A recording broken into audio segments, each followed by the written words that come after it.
kabar? Tentunya Anda berjumpa kembali bersama kami dalam acara yang selalu akan memberikan inspirasi maupun wawasan baru untuk Anda, yaitu Suara Parlemen. Bersama saya Yusdayanti dan rekan saya. Saya Medi Nugroho. Bagaimana nih kabar Anda nih pada saat misalnya Anda keluar rumah ataupun dimanapun Anda berada? Apakah juga memang protokol kesehatan masih Anda lakukan? Mulai dari menjaga jarak, menggunakan masker, begitupun juga rajin mencuci tangan. Ayo, masih dilakukan nggak? Jadi dengan kondisi cuaca mendung mungkin ya, seperti ini seharusnya Anda tidak keluar rumah sambil juga melaksanakan protokol kesehatan atau menghindari kerumunan. Ini menjadi pilihan juga ya dengan cuacana seperti ini, musim hujan ini. Jangan keluar rumah kalau tidak perlu banget. Mungkin Anda yang ke kantor juga buru-buru pulang jika sudah usai jam kantor. Iya, habis bagaimana? Udah akhir tahun, pandemi, jadi benar-benar tuh kita kayak digiring lagi masanya prihatin ya. Prihatin ya. Harus tahu ataupun misalnya juga bisa menerima keadaan yang ada, dikarenakan juga tetap harus menjaga kesehatan, itu yang paling penting. Tapi juga banyak juga yang kehilangan pekerjaan, sedih kan? Artinya pengangguran bertambah ya? Itulah. Pengangguran bertambah, musim hujan atau cuaca ekstrim menghantui juga. Jumlah pasien semakin banyak. Itu dia. Hati-hati. Situasinya mungkin di tahun-tahun ini agak kurang nyaman, kurang enak ya. Ya. Agak sedikit. Jadi kayaknya menutup akhir tahunnya kurang nggak kayak Iya. tahun-tahun sebelumnya. Dan pemirsa, saat ini tentunya kami akan memulai acara ini dengan beberapa headline media online yang terbit hingga saat ini. Untuk itu segera kami masuk dalam headline media online.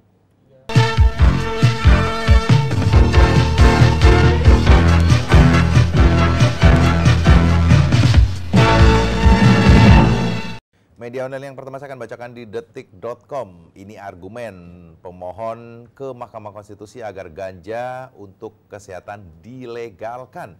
Dwi Pratiwi dan kawan-kawan mengajukan judicial review Undang-Undang Narkotika ke Mahkamah Konstitusi dan memohon Mahkamah Konstitusi melegalkan ganja untuk kesehatan. Dwi merupakan ibu dari anak yang menderita cerebral palsy, yakni lumpuh otak yang disebabkan oleh perkembangan otak yang tidak normal. Apa argumennya? Hal itu tertuang dalam salinan permohonan yang dikutip detik.com dari website Mahkamah Konstitusi pada Senin 23 November 2020.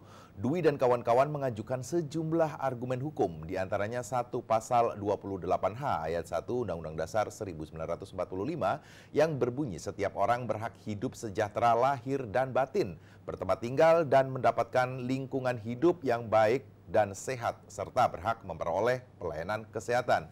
Yang kedua, Undang-Undang Nomor 11 Tahun 2005 tentang pengesahan International Covenant on Economic, Social and Cultural Right Indonesia, dan Indonesia menyepakati adanya jaminan hak atas pelayanan kesehatan.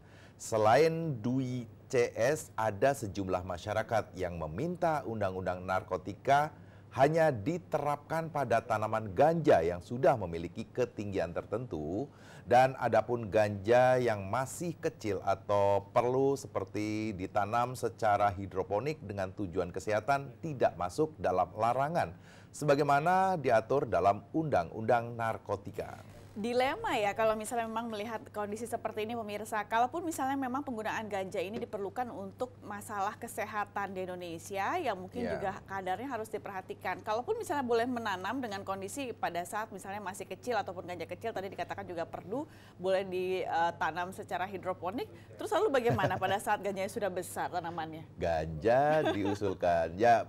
Mungkin dari sisi medis ya, artinya kita juga mengetahui bahwa misalnya dari obat bius ini juga kan ada campuran dari nikotin misalnya, narkotik misalnya, obat biusnya. Ini mungkin bisa jadi satu pertimbangan dari hakim Mahkamah Konstitusi, apakah memang perlu dilegalkan atau tidak.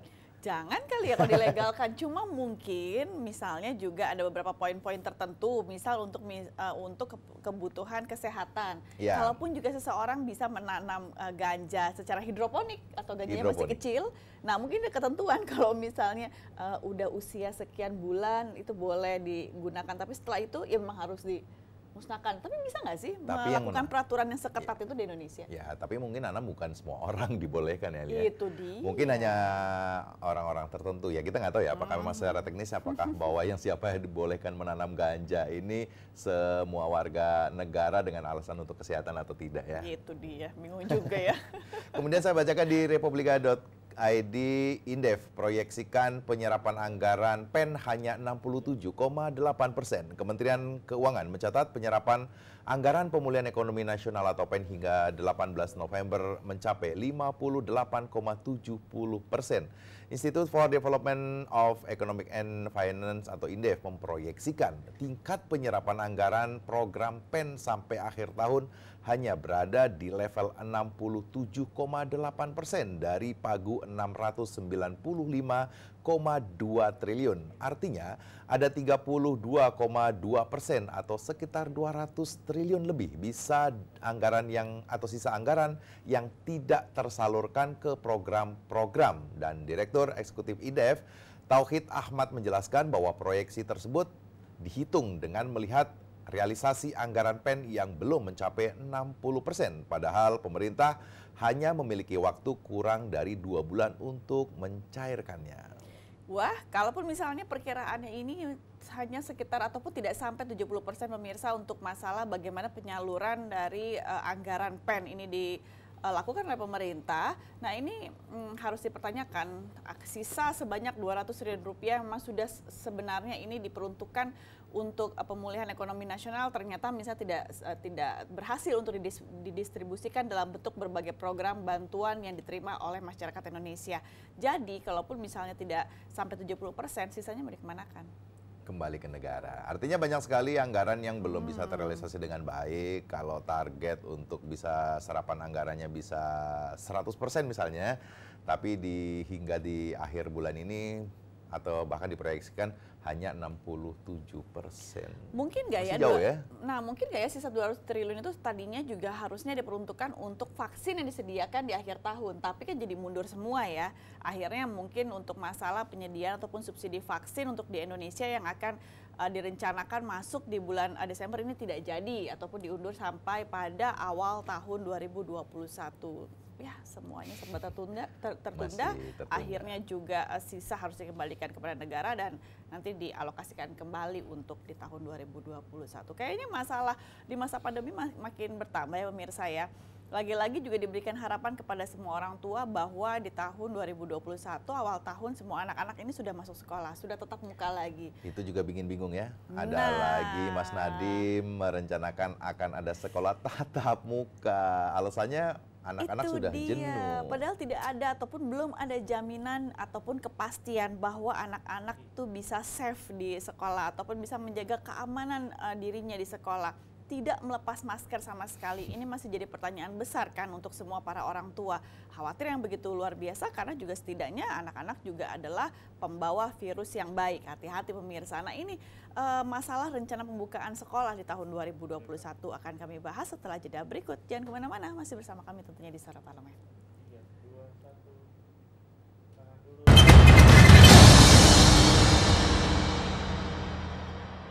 Badan Akuntabilitas Keuangan Negara atau BAKN DPR RI menyatakan opsi perubahan bentuk subsidi energi kepada nelayan amat dimungkinkan. Hal ini dimaksud agar subsidi yang diberikan pemerintah lebih tepat sasaran. Hal tersebut mengemuka dalam rapat antara BAKN DPR RI, Pemkab Subang, dan perwakilan Koperasi Nelayan dalam rangka kunjungan kerja spesifik ke Kabupaten Subang, Jawa Barat. Anggota BAKN DPR RI Ahmad Najib Kodratullah mengungkapkan, format subsidi energi yang ada saat ini harus diubah, di mana tidak lagi diberikan kepada objek subsidi, namun diberikan kepada perorangan. Ya, secara umum kita melihat permasalahannya memang seharusnya subsidi itu langsung saja diberikan kepada orang per orang. Tapi tentu ini harus melalui kajian yang lebih komprehensif, sehingga keputusan yang akan datang itu tidak memunculkan celah-celah yang baru. Itu ya.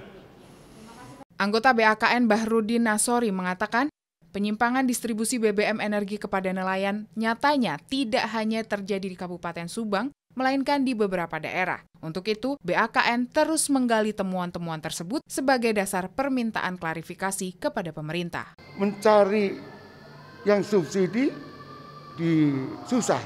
Akhirnya mereka ditawarin oleh oknum polisi, ditawarin ini.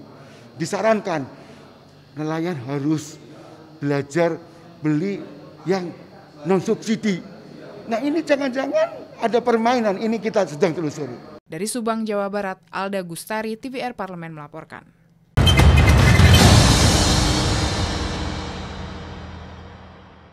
Menteri Pendidikan dan Kebudayaan Nadiem Makarim mengizinkan sekolah melaksanakan pembelajaran secara tatap muka sebagai pengganti pembelajaran jarak jauh atau secara online.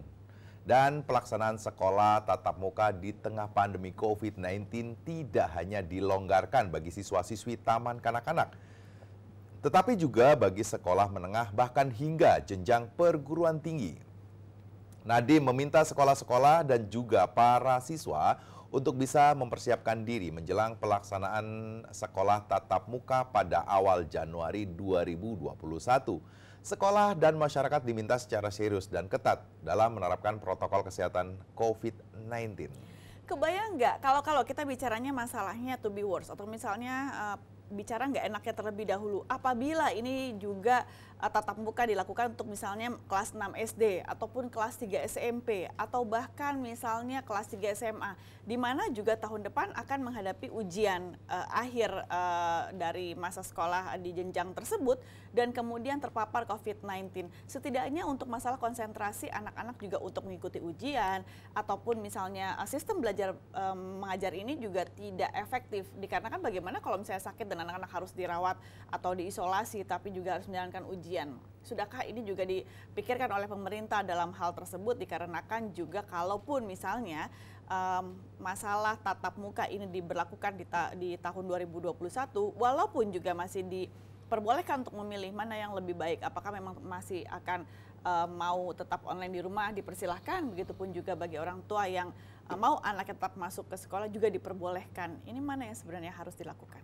Yakin nggak sih sebenarnya kalau kita bicara masalah orang dewasa saja menggunakan masker dengan tempo yang cukup lama ini itu kurang nyaman ya pasti dibuka. Apalagi kalau kita bicara masalah anak-anak sekolah atau adik-adik sekolah, mungkin dengan kondisi misalnya dalam satu kelas biasanya diisi sekitar 35 hingga 45 anak. Harus berjarak. Artinya apa? Bisa dikatakan bahwa ini adalah satu kerumunan tersendiri ya, klaster sendiri dalam satu sekolah. Misalnya ada berapa sekolah, apakah perlu dijaga jarak? Berarti artinya kan menambah kelas baru lagi. Artinya dengan tetap harus menjaga kesehatan atau jaga jarak, menggunakan masker, apakah ini bisa diterapkan oleh adik-adik kita? Kalau tadi tidak hanya untuk sekolah menengah atas, tapi justru dari di bawahnya, di atas perguruan tinggi juga diperbolehkan. Aduh, Mas bisa Nadiem jadi ini juga dilaksanakannya dari sekolah dasar hingga perguruan tinggi. Perguruan tinggi. Nah, secara general saja berbagai pihak mengatakan atau beranggapan bahwa masyarakat Indonesia ini masih banyak yang lalai akan menjalankan protokol kesehatan yang ada. Kita bicara untuk misalnya yang berusia sudah dewasa saja, ini juga masih secara general masih dikatakan bahwa masih lalai dalam kondisi menjalankan protokol kesehatan di mana anak-anak akan bertatap muka di sekolah dan itu apakah juga bisa kita jadikan bahwa anak-anak jauh lebih punya potensi untuk bisa lebih lalai dibandingkan kita-kita yang misalnya sudah berusia dewasa. Ini harus menjadi faktor yang dipertimbangkan jauh lebih matang oleh pemerintah pada saat akan membuka tatap muka di sekolah pada Januari 2021. Kami jeda terlebih dahulu pemirsa, jangan kemana-mana, masih bersama kami tentunya di Suara Parlemen.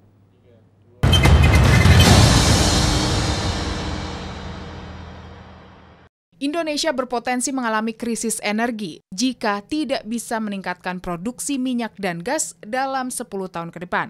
Pasalnya, kebutuhan energi fosil dalam energi akan terus meningkat seiring bertambahnya aktivitas bisnis dan pergerakan manusia.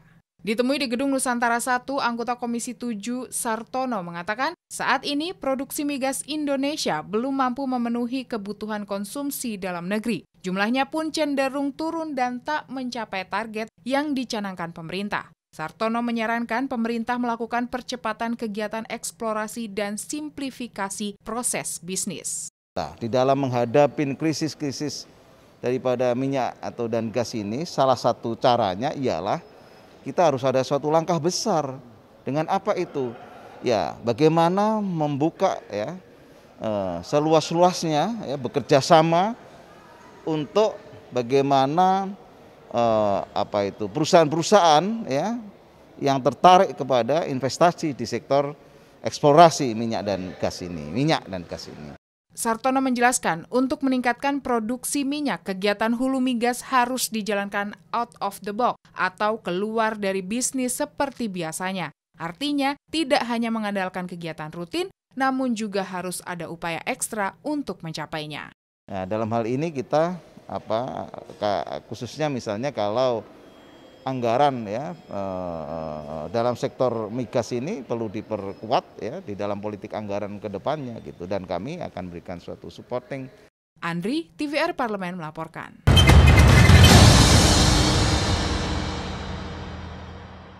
Nadiem Makarim menyebut kebijakan ini dapat dilakukan secara serentak atau bertahap, tergantung pada kesiapan masing-masing daerah. Kebijakan ini dibuat berdasarkan keputusan bersama 4 menteri, yakni Menteri Kesehatan, Menteri Pendidikan dan Kebudayaan, Menteri Agama, serta Menteri Dalam Negeri. Meski bakal dilaksanakan sekolah tatap muka, pemerintah berharap penularan dan penyebaran COVID-19 dapat terkendali. Sejumlah daerah mengaku siap melaksanakan sekolah tatap muka ini dengan alasan untuk mengurangi kejenuhan dan adanya kelemahan dalam sistem belajar online atau PJJ. Betul, mengurangi kejenuhan dan ada kelemahan dalam sistem belajar online PJJ. Pasti kalau misalnya namanya sistem belajarnya ini kalau online pasti dengan jaringan. Yang sudah-sudah kan seperti itu ya. Tapi kalau masalah kejenuhan ya mau bagaimana, namanya juga virus penyakit. Apakah dengan kejenuhan ini harus diobati dengan sekolah tatap muka? Masih ingat nggak kalau kemarin kejadiannya hanya berkerumun Kapolda Jawa Barat dan juga Kapolda Metro Jaya juga dicopot. Nah, kenapa justru sekarang pemerintah malah justru akan melaksanakan pelajaran tatap muka? Ini menjadi hal yang sinkron bertolak belakang sekali ya. Sudahkah dipertimbangkan dengan baik-baik bahwa Bapak dan Ibu-Ibu sekalian, ya kan, yang misalnya juga akan tetap diberlakukan? Karena kalaupun misalnya nantinya tetap akan diberlakukan, ya kita berdoa memang untuk tidak terjadi ataupun penularan yang masif, tapi ini menjadikan juga bibit klaster baru. Dan kalaupun dilihat dari kesiapan masing-masing daerah, banyak juga daerah-daerah selain Jakarta juga sudah dalam status zona merah menuju zona hitam. Akankah juga akan diterapkan di daerah-daerah tersebut? Sangat riskan sekali kan pemirsa, Anda setuju nggak dengan saya? Nah, ya, mudah-mudahan dengan rencana kebijakan pemerintah atau Menteri Pendidikan untuk melaksanakan sekolah tatap muka ini bisa dikaji kembali. Kalau melihat dari jumlah dari COVID-19 ini semakin hari semakin bertambah. Mudah-mudahan bisa dikaji kembali apakah memang tetap akan dilaksanakan atau ditunda dahulu. Ya, semoga lebih bijak dalam mengambil sebuah keputusan dikarenakan juga untuk masa pandemi ataupun juga penyebaran virus yang begitu cepat, juga kita tidak tahu selesainya kapan. Tapi kan dengan cara tertentu dan setidaknya juga disiplin yang tinggi, ini juga bisa meminimalisir penularan virus COVID-19 di Indonesia. Dengan demikian, Suara Parlemen edisi hari ini telah usai pemirsa. Saya Yusri Hayanti. Saya Midi Nugroho. Tentunya bersama rekan-rekan kami yang bertugas mengucapkan terima kasih atas perhatian Anda dan sampai jumpa.